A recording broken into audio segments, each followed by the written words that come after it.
The puzzle about the subcontinent in general is that the partition wars led to 1 million casualties, and the creation of Pakistan, which is a natural problem for the United States, Afghanistan, all these years. But the Islamic State, is there something new here, or is this just the traditional rally to go to jihad that we've been seeing for decades in the subcontinent?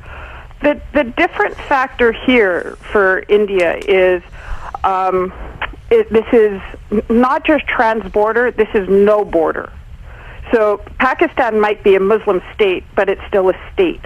Whereas the Islamic State is basically saying everything should be Islamic. All these existing borders should be obliterated. So what Prime Minister Modi of India has said, for example, is, I don't care what religion you are, as long as you are a patriotic Indian. And increasingly we're seeing within the community those who don't feel they're Indian first. They feel like they're Sunni first, for example, or Wahhabi first, or however they want to define it.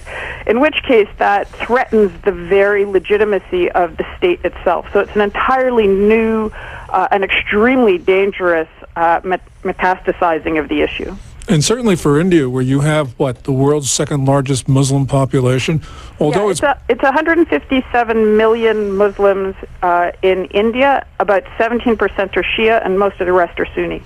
Implicit saying, Cleo, if I read this correctly, is that this would be a very unhappy way of explaining Mr. Modi's overwhelming success at the polls and the ousting of the Congress Party and the domination of a party that's entirely identified with Hindu nationalism, extreme Hindu nationalism, almost as if there was an anticipation that there would be a reawakening of the Takfiri jihadists, who are the Islamic State, which is apocalyptic and extreme violence, and sees a Hindu in much the same light as you see an American, an infidel to be converted or destroyed. Did Mr. Modi win because this was already in the water? That was one component of it. The thing that allowed this to happen, allowed this flourishing of extremism within the country, was corruption. So those two twin things, this flourishing of extremism and the corruption of the Congress Party, were the two things that he was very clearly against.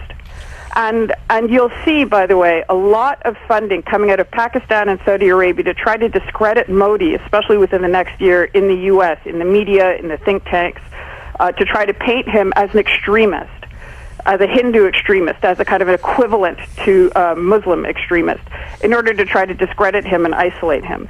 He is not. He is an anti-corruption campaigner who is fundamentally a nationalist who happens to be Hindu. He is not.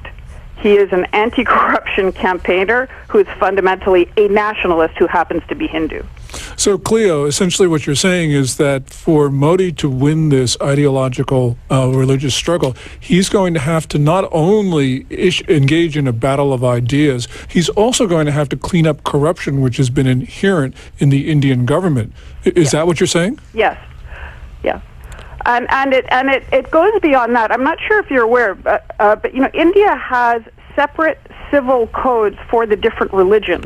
We have 30 seconds, Cleo. Go ahead. Okay. So, for example, if you're a Muslim in India, you can have 4 wives. If you're Hindu, you can only have 1. So those sorts of disparities within the system have to start to change. Cleo, yes, that would strike me as a profound distinction that needed to change.